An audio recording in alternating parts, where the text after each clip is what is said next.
Toujours en direct entre 18 et 19h sur TV Fil pour faire le point sur l'actu dans les Yvelines avec le 7-8. Nous poursuivons, vous l'avez vu, avec la chronique sport. Anthony, on va débuter avec l'AJ Auxerre qui va devenir le partenaire de l'OSC Elancourt. Expliquez-nous. Oui, tout à fait. Le football professionnel va arriver dans le département. L'OSC Elancourt va signer prochainement un contrat de partenariat avec l'AJ Auxerre, le fameux club de Guiroux.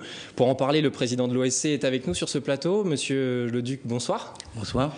Alors tout d'abord, une première question. D'où est venue l'idée de ce partenariat avec le club de Guiroux? Alors l'année dernière, nous avons contacté tous les clubs de Ligue 1, de Ligue 2, en essayant d'avoir un partenariat. Le but étant de renforcer nos écoles de foot, de s'appuyer sur des gens qui ont des compétences autres que les nôtres. Et donc on est tombé juste au moment où Auxerre recherchait un club dans les Yvelines, puisqu'il cherche un club dans chaque département d'Île-de-France. Et donc il cherche un club amateur dans les Yvelines. Donc on est tombé vraiment au bon moment. Et Guiroux a donné le dossier donc à M. Cabin qui a traité l'affaire. Et donc le partenariat sera signé le 18 septembre à la mairie d'Elancourt. Ça veut dire qu'ils ont besoin de jeunes véritablement là, pour alimenter Auxerre dans les prochaines années, maintenant que le club évolue en Ligue 2? Tout à fait. Ils continuent toujours à s'appuyer sur la formation. Ils espèrent toujours mettre au moins 2 jeunes issus de leur centre de formation dans l'équipe pro. Actuellement, ce qu'ils cherchaient surtout, c'était avoir une vue sur les joueurs des départements. Ils ont déjà des vues sur les joueurs de ligue. Ils ont des recruteurs au niveau ligue. Ils n'avaient pas de recruteurs au niveau département. Donc en ayant un faisceau comme ça de gens sur le terrain pour pouvoir leur signaler des joueurs de qualité, ça leur permet de voir tous les joueurs susceptibles de rentrer au centre de préformation. Mais alors, au-delà du fait de cet avantage de la détection pour l'AJ Auxerre, il y a aussi ce partenariat qui va concerner directement l'OSC Elancourt, puisqu'il va y avoir des tutorats, des formations, c'est ça, pour le staff technique du club? Voilà, tout à fait. Les recruteurs ainsi que le staff technique d'Auxerre va être en appui pour nos éducateurs. Nos éducateurs iront se former, se perfectionner chez eux. Ils seront là en soutien, ils viendront assister à des entraînements, nous donner des conseils. Donc là, un appui avec, on le sait, une expérience d'Auxerre qui n'est pas à remettre en question. Et rassurez-nous, c'est un partenariat gratuit. Vous ne donnez pas d'argent à l'AJ Auxerre pour qu'ils viennent chez vous? Non. Non, nous ne donnons pas d'argent. Ils n'en donnent pas non plus, puisque tout est gratuit, hein, bien sûr. C'est uniquement un transfert de compétences. Et alors, du coup, ça fait un peu vase communicant. Chacun y trouve son compte, puisque l'AJ Auxerre va venir puiser un peu vos meilleurs joueurs, comme c'est déjà le cas, je crois. Il y a déjà un joueur qui est parti en centre de préformation? Exactement. Donc, nous avons un joueur qui s'appelle François-Xavier Fumu.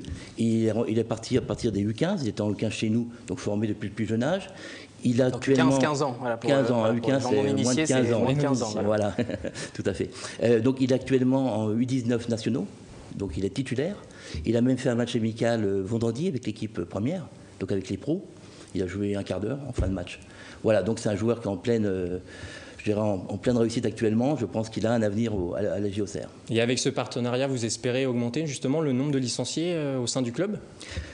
C'est un objectif aussi, bien sûr, mais le premier objectif surtout, c'est de renforcer l'école de football, avoir une meilleure formation, toujours, puisque l'école de football, c'est l'avenir du club. Et combien de licenciés actuellement vous avez dans le club? 670. Est-ce que ça a baissé par rapport à ces dernières années? Je pense à l'épisode équipe de France 2010, on avait parlé de l'impact sur les différents clubs, on en avait parlé d'ailleurs sur ce plateau. Non, pas vraiment. Vous l'avez ressenti dans les inscriptions? Non, pas vraiment, parce qu'on a un effectif qui est toujours en progression, notamment avec l'apport des féminines, puisqu'on a créé une équipe féminine il y a 2 ans. Cette année, on va créer une équipe féminine U19 en plus. Donc on a un apport de féminines. Les jeunes, c'est toujours stable. Malgré tout, on a toujours une stabilité au niveau des effectifs. Et en termes d'éducateurs, c'est toujours des éducateurs qui sont formés au club. On peut dire que c'est des enfants du club et du coup, après, qui passent de l'autre côté de la ligne de touche?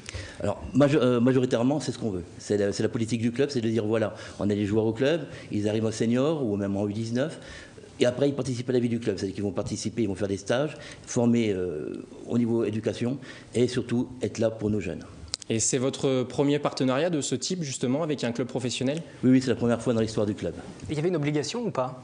Est-ce qu'il y a une obligation maintenant imposée par la fédération non, aucune à obligation. se lier avec des clubs professionnels? Aucune obligation, là c'est totalement libre, je dirais c'est initiative des clubs.